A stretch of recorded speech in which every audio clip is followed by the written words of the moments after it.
한 번에 합격 해커스. 자, 2024년 국가직 정보보호론 해설 진행하도록 할게요. 해커스의 곽국은입니다.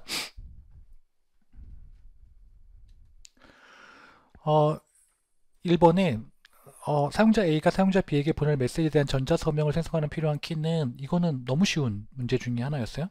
어떻게 한다고? 수공함, 송계서, 수신자의 공개키로 암호화, 송신자의 개인키로 서명. 그래서 사용자 A의 개인키 이렇게 보시면 될 것 같고, 그 다음에 보시면 이것도 되게 쉬운 문제였죠. 이번에 원본 파일에 숨기고자 하는 정보를 삽입하고 숨겨진 정보의 존재 여부를 알기 어렵게 하는 기술은 스테가노그래피인 거고, 퍼징은 뭔가의 오류를 체크하기 위해서 무작위로 입력하는 거를 의미하고,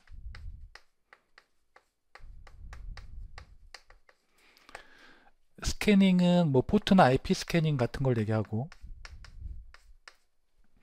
크립토그래피는 암호화죠, 암호화.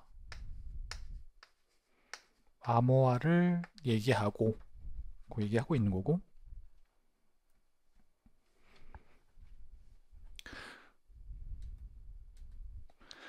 그 다음에 보시면 얘도 3번 되게 쉬웠죠. 3번에 다음에 설명하는 공격 방법은 인 거야.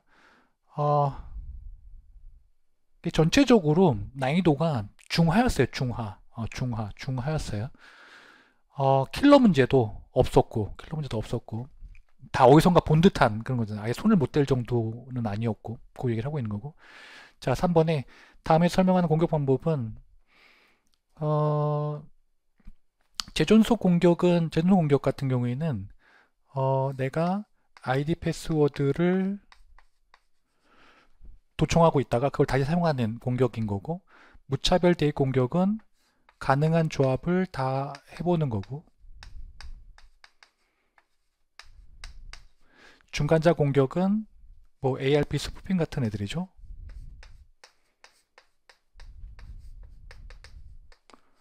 중간에 들어가서 공격하는 거. 그래서 사람의 심리를 이용해서 보안 기술을 무력화시키고 정보를 얻는 공격은 사회공학 기법이라고 우리가 알고 있는 거고, 그 얘기하고 있는 거고. 그 다음에 보시면은 4번에 블록 암호의 운영 모드 중에 ECB 모드와 CBC 모드에 대한 설명을 옳은 것은 인 거야.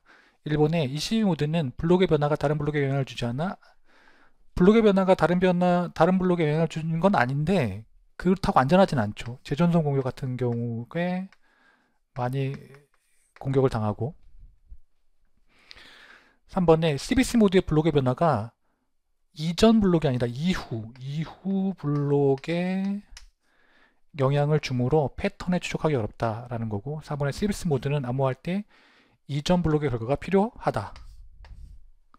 그래서 2번이 답이지. 이 12 모드는 암호화할 때 같은 데이터 블록에 대해 같은 암호 블록이 생성된다. 그 얘기를 하고 있는 거고.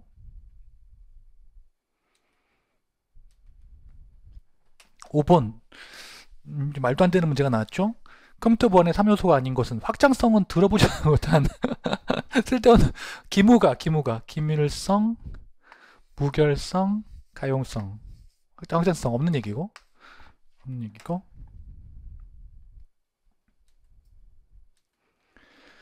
그 다음에 이것도 이제 되게 쉬운 문제였죠. 로컬에서 통신하고 있는 서버와 클라이언트의 IP 주소에 대한 맥 주소를 공격자의 맥 주소로 속여 클라이언트와 서버 간에 이동하는 패킷의 공격자를 전송대로 하는 공격법은 ARP 스푸핑이고, 심플로딩은 CNEC 이제 안 보내는 거지. 안 보내가지고 심플로딩 공격을 하는 거고, DNS 스푸핑은 가짜 DNS 서버가 먼저 응답하는 거고, ICMP 리다이렉트 공격은 내가 호스트를 갖고 있는 것처럼 ICMP 리다이렉트 메시지를 보내가지고 그 패킷을 도청하는 거잖아. 그 얘기를 하고 있는 거고. 됐죠? 그 다음에 7번 이거 어디서 봤어? 모의고사에서 봤어. 모의고사에서. 우리가 모의고사를 좀 어렵게 공부했잖아. 근데 모의고사를 할 수밖에 없는 이유인 거야. 이게 보면은 그러니까 이게 모의고사에 나왔다는 얘기는 뭐냐면 타기출에서 나왔다는 얘기거든. 그러니까 타기출까지 공부를 하신 분들은 이 문제를 풀 수 있지만 만약에 그런 거를 보지 못했다면 아예 문제에 손도 못 대는 문제 중에 하나인 거였죠. 근데 우리가 공부했을 때는 이게 그 라디오 서버를 포함해 가지고 어디서 된 거냐면 PSK에서 그 나온 게 아니라 MSK에서 나온 거야. MSK에서 그다음에 PMK가 나오고 그다음에 PTK가 나오고 그다음에 TK가 나온 거거든. 그래서 요게 요렇게 키를 만들고 요게 요렇게 키를 만들고 요게 요렇게 키를 만들고 실질적인 암호화를 수행하는 키는 TK라는 거를 공부를 했었어요.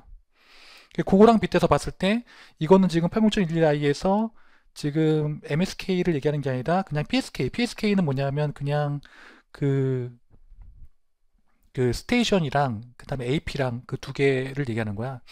거기에서 요건 PMK고 PTK고 TK 요 세 개는 같잖아. 그지? 요건 같은 거야. 얘를 키를 만들어내고 얘가 키를 이렇게 만들어내고 얘가 키를 만들어내고 원래 PTK가 하는 역할이 뭐냐면은 그 실제 암호화를 수행하는 놈이잖아. 근데 저거를 실제 수행하는 놈이 TK라고 제가 강의 시간에 얘기를 했고 그 모의고사에서 얘기를 했고 그래서 여러분들이 모의고사를 했었다면은 맞힐 수 있는 문제였다라는 얘기를 하고 있는 거고. 근데 사실 이게 킬러 문제였어. 저는 이제 우리가 다 알고 있다고 가정하는 거에서 킬러가 없다고 얘기했는데 만약에 공부를 안 했으면 이게 킬러였던 거지. 이게 뭐라고 하지? 이게 그 정답률도 제일 낮았고 그 MSK 요거는 이제 8012X여서 라디오 서버가 있을 때인 거고 저거는 그치. 요건 요 PSK는 그냥 그 두 개 라디오 서버 없이 그냥 두 개 이렇게 했을 때 PNK UT 기억 안 났어? PNK랑 이거 기억 안 났어? PNK랑 PTK 기억 안 났어? 아 걸렸어. 헷갈렸어. 이거 헷갈렸어. 이거 했던 건데 이거 모의고사에서 했던 거.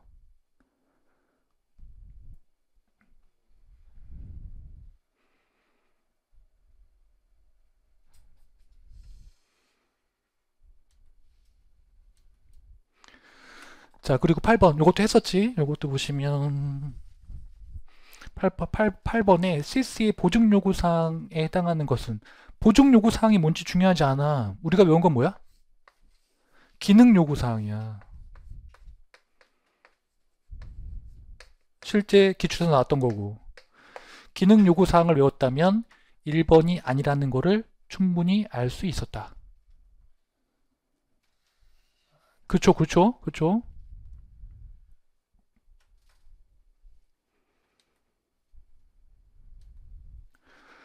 9번도 쉬웠다. 2번도 쉬웠다. 다음 etc 패스워드 파일 내용에 대한 설명으로 옳지 않은 것은 기억은 사용자 아이디 맞죠? 니은은 UID 정보 맞고 디귿은 사용자의 홈 디렉토리 경로 맞고 4번에 리을은 패스워드가 암호화되어 빈 패시 경로에 저장되어 있을 의미한다. 아니지. 전혀 다른 얘기지. 그냥 빈 배시라는 배시 쉘을 사용한다는 얘기지. 그래서 4번이 아니다. 그 얘기를 하고 있는 거죠.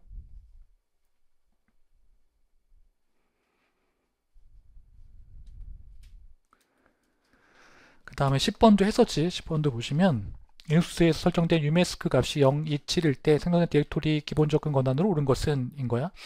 그러면 디렉토리는 777이 기본이니까 마이너스 027을 하면 얼마예요? 750이잖아. 그럼 750을 바꾸면 얘가 되는 거지. 맞지? 했었고 666 파일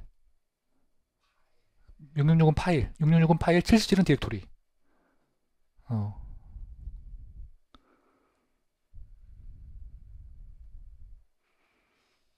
맞죠? 그 다음에 보시면은 7번에 역공학을 위해 로우 레벨 언어에서 하이 레벨 언어로 변환할 목적을 가진 거는 컴파일러의 반대야. 디컴파일러는 컴파일러의 반대야. 컴파일러는 뭐야? 컴파일러는 하이 레벨에서 로우 레벨로 바꾸는 거고 디컴파일러는 로우 레벨에서 하이 레벨로 이렇게 바꾸는 거야. 디버거는 얘는 그 소스 코드의 오류 검사를 하는 놈인데 이제 역공학이 이용되는 놈이지. 패커는 압축 암호화를 하는 거고, 역공학을 방지하기 위해서 압축 암호화를 하는 거고, 어셈블러는 어셈블리어를 기계어로 바꾸는 거지.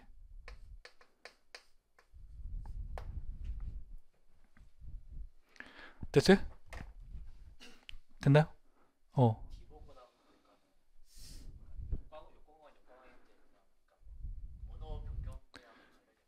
그렇지. 언어 훈련, 그, 지금 그 Q&A도 어떤 친구가 얘기를 했는데, 디컴파일러 안 보고 그냥 디버거가 역공학이라고 해서 역공학을 찍었대. 음, 어, 디버거는 사실은 그 정확하게 얘기하면 디버거는 소스 코드 오류 검사용 놈이, 오류를 검사하는 놈이야. 그 소스 코드 바꾸는 놈이 아니라. 그러면서 그 검사를 하니까 그 검사를 통해서 이제 역공학을 하려고 노력하는 놈이지. 좀 달라.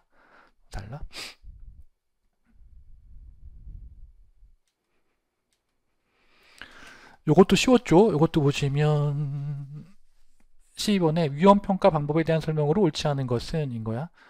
1번에 정성적 위험평가는 자산에 대한 화폐 가치 식별이 어려운 경우를 이용하는 거 맞고요. 3번에 정성적 분석법은 위험평가 과정과 측정 기준이 주관적이어서 사람에 따라 결과가 달릴 수 있는 거 맞고요. 그 다음에 4번에 정량적 위험평가 방법에 의해서 연간 기대 손실은 위협이 성공했을 경우에 예상 손실액에 그 위협의 연간 발생률을 곱한 거 맞죠? 연간 기대 손실, 예를 들어서 손실액이 1,000만 원, 그리고 4번, 연간 발생률 4번이면은 4천만 원, 뭐 이런 식으로 계산을 한다고 했고, 공식도 있었고.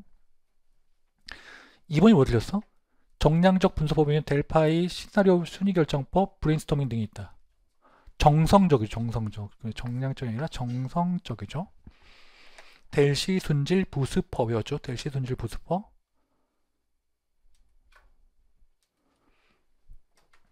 자, 여기서부터 이제 여러분들이 그 헷갈려하는 것 중에 하나인데 이 법들은 다 한 번씩 봤던 것들이야.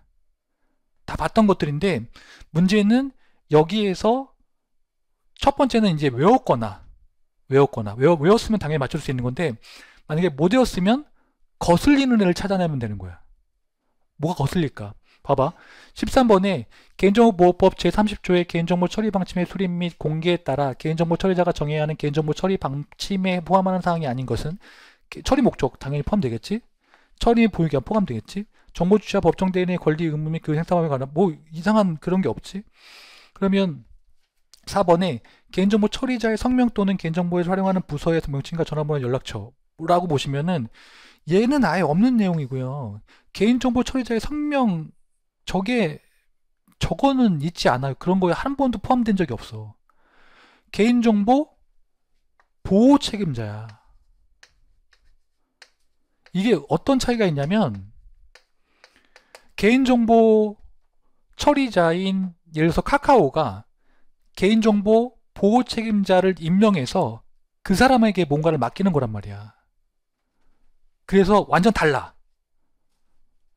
저거는 저런 류의 어떤 말바꾸기 문제는 우리가 모의고사에서도 충분히 그 좀 한번 한 적이 있어서 기억이 날지 모르겠는데 그 얘기하고 있는 거고. 그 다음에 이거 봐봐. 14번에 개인정보보호법 제4조의 정보주체 권리에 따른 정보주체의 권리가 아니거든. 이것도 다 했던 내용들이야. 1번에 개인정보 처리에 관한 정보를 제공받을 권리 필요하겠지? 개인정보 처리 정지, 정정 삭제, 파기를 요구할 권리 필요하겠지? 개인정보 처리를 인해서 발생하는 피해를 신속하고 공정한 절차에 따라 구제할 권리가 필요하겠지? 4번에 완전히 자동화된 개인정보 처리에 따른 결정을 승인이 아니야. 거부라고 배웠어. 거부하거나 그에 대한 설명을 요구할 권리라고 배웠어. 달라. 없어. 없어. 그냥 말 바꾼 거야. 근데 그게 그나마 어렵게 느껴진 건 왜 그러냐면, 다른 문제 같은 경우에는 전혀 생뚱맞은 걸 갖고 왔는데, 얘네들은 같은 법안에서 하나를 갖고 와가지고 걔를 말을 살짝 바꿨어. 그래서 어렵게 느껴진 거야. 어.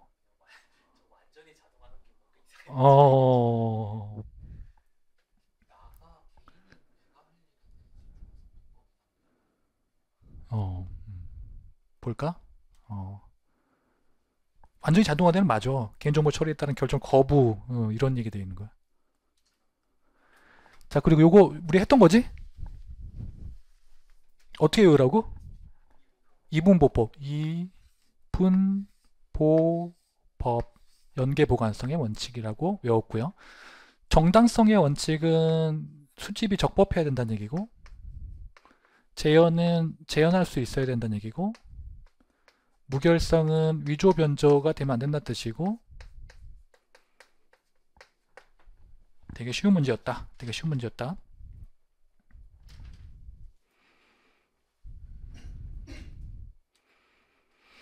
그 다음에 16번 되게 쉬웠죠? 128비트 키를 이용한 AS 알고리즘 연산 수행에 필요한 내부 라운드 수는 10, 12, 14, 128, 192, 256. 그죠? 되게 쉬운 문제였고, 17번 되게 쉬웠죠? 17번에 SSL에서 기밀성 메시지 무결성을 제공하기 위해 단편화, 압축, 맥, 첨부, 암호화를 수행하는 프로토콜. 여기서 포인트는 이제 암호화죠, 암호화. 레코드에서 하는 거고, 경고는 뭔가 문제가 발생했을 때 보내는 거고, 핸드쉐이크는 알고리즘이나 키 교환하는 거고,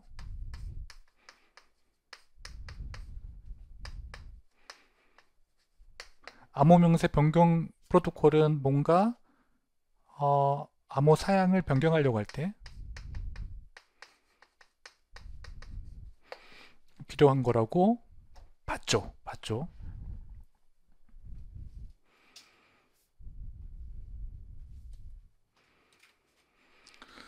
자, 요게 좀 애매했어. 요게 좀 애매했어. 맞추기가 조금 애매했어. 이게 말을 한 단어만 바꾼 거기 때문에 말을 한 단어만 바꾼 거기 때문에 말이 좀 애매했어. 이런 식으로 나타나니까 다 있는 단어, 다 있는 지문들이야. 18번에 정보통신망 인용 촉진 및 정보보호 등에 관한 법률 제45조 정보통신망의 안전성 확보 등에서 정보보호 지침에 포함되어야 하는 사항으로 명시적으로 규정한 것은 아닌 것은 이라고 돼 있잖아. 근데 우리가 그걸 알아야 되는데 관계물이 있어. 관리적, 기술적, 물리적이 있어. 그지? 그러면 관리적은 관리체계 같은 걸 하는 거야. 그지? 그리고 기술적은 암호화 같은 걸 하는 거야. 물리적은 뭐 경비원인 걸 필요한 거지. 경비원. 뭔가 저장해 놓고 이제 경비원이 경비를 하는 거 그런 걸 얘기하는 거야. 그런 거에 빗대서 이제 봐줘야 돼. 그럼에도 맞추기가 좀 쉽진 않았어. 이번에 정보의 불법 유출, 위조, 변조, 삭제를 방지하기 위한 기술적 맞지? 불법 유출이나 그런 거 기술적인 거 맞지? 그리고 3번에 정보통신망의 지속적인 이용이 가능한 상태를 확보하기 위해서 기술적으로도 물리적으로도 필요하겠구나라고 이제 유추할 수 있어. 그지? 4번에 정보통신망의 안정 및 정보보호를 위한 인력 조직 정비의 확보 및 관련계획 수립 및 관리적 맞지? 관련계획 수립이니까 관리적 보호 조치 맞잖아. 자, 1번 뭐가 틀렸을 것 같아? 정보통신망 연결기기 등의 정보보호를 위한 물리적 보호 조치. 그렇지, 물리적이 아닌 거야. 기술적인 거야, 기술적인 거야. 그나마 맞출 수 있었으면은 이렇게밖에 맞출 수가 없어. 외우지 않았다면 우리가 이것도 분명히 다 그 기출이나 기본서에 있는 내용인데 우리가 그걸 통으로 외우지 않았으면은 이런 식으로밖에 맞출 수가 없는 거야. 내가 얘기했잖아. 저번에 우리가 법규 시간에 그렇게 강조한 게 뭐였어? 외우지 못했으면 말 맞는 거 그 잘 파악하라고 했지. 근데 어려웠어. 좀 어렵지. 좀 어려웠어. 이걸 이렇게 바꿨다니까. 이거 한 단어 세자 딱 세자 바꿔 세자. 네. 여기 보면 5번에 정보통신망 연결기기 등의 정보보호를 위한 기술적 보호 조치라고 되어 있잖아, 그지? 자, 19번 요건 어떻게 맞춰? 다음에 설명하는 ISMS-P의 단계는 인 거야. 아, 그리고 저번에 제가 이제 그 여러분들한테 다시 말씀드리는 건데 요거 뭐 제가 공지사항에도 올렸고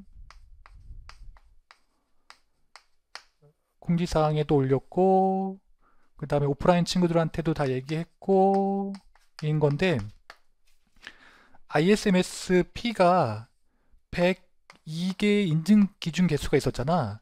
근데 그게 101개로 바뀌었다라는 거야. 101개. 그러니까 여기 보면은 1번, 2번, 3번이 있는데 요 3번이 22개에서 21개로 바뀌었다. 바뀌었다. 이거 시험 문제 나오면 난리 나는 겁니다. 00999 공지사항 확인하시고 자 단계 여기서 보면은 요게 지금 뭘 얘기하는 것 같아? 어디에서 위험 관리하는 걸 알 수 있어? 그렇지. 여기 더 있잖아. 1번, 2번 건너뛰고 3번 보시면 위험평가 결과. 그러니까 1번을 왜 하냐면 어차피 위험평가를 하기 위해서 자산 분류하는 건 기본이야. 자산을 분류해야지 어떤 놈이 더, 더, 더 잘 보호해야 되는 놈인지 그런 걸 체크하기 위해서 그런 걸 하는 거잖아. 그래서 그런 것들을 얘기하고 있는 거고, 그래서 위험평가 결과에 따라 식별된 위험을 처리하기 위해서 조직에 적합한, 그래서 위험 관리인 거야. 어디에도 관리체계 운영에 대한 얘기, 아니면 관리체계 기반 마련에 대한 얘기, 아니면 관리체계 점검 및 개선에 대한 얘기가 전혀 없어. 전혀 없어. 전혀 없어.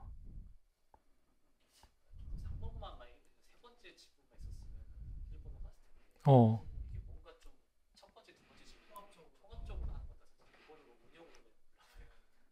근데 통합이 돼 있는데, 자, 국어의 기본이야. 국어의 기본은 맨 끝에 그게 있어. 맨 처음에 기본, 맨 처음에 그게 있어. 여기, 근데 그렇다고 한다고 하더라도 1번, 2번에 관리책 운영에 대한 얘기가 전혀 없는데? 어려운 걸 다 맞히고 왜 이렇게 쉬운 거를, 어려운 걸 다 맞히고 쉬운 거를 운영이나 기반 마련이나 점검 및 개선에 대한 얘기가 전혀 없는데? 애매한데 운영에 대한 얘기 없잖아. 관리체계 운영에 대한 얘기가 써 있어야 되는데 운영이 없잖아. 여기 보면은 볼까? 조직의 업무 특성에 따라 정보자산 분류하는 거고, 그 다음에 중요도 산정하는 거고, 이거는 위험 관리하기 위해서 그런 거야. 어. 관리체계 전 영역에 대한 정보 서비스 개인정보 처리량을 분석하고, 업무 절차와 흐름을 파악해서 문서하고 이를 주기적 업체에서 신속을 유지한다. 이거는 위험 평가의 전 단계로 봐야지.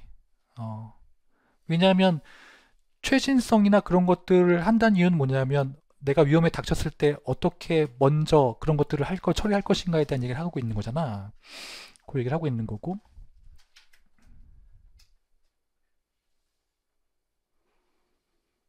전혀 헷갈리는 문제가 아니었는데 전혀 어려운 문제를 맞추고 쉬운 문제를 전혀 헷갈리는 문제가 아니었는데 그러니까 이게 만약에 작년처럼 어려운 문제였으면은 고민을 해봐도 되는 거였는데 그게 아니었단 말이야. 이번에는 20번에 디지털 콘텐츠의 불법 복제와 유포를 막고 저작권 보유자의 이익과 권리를 보호해주는 기술은 DRM인 거죠. 그리고 PGP는 이메일 암호화하고,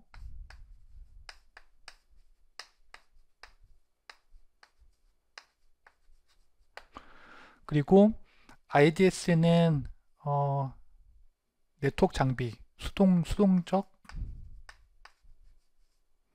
탐지만 하는 네트워크 장비이고, PIMS는 개인정보 보호죠.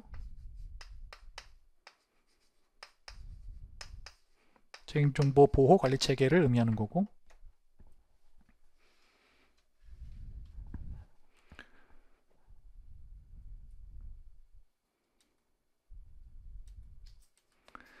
자, 여기까지 해설을 마치도록 하겠습니다. 수고하셨습니다.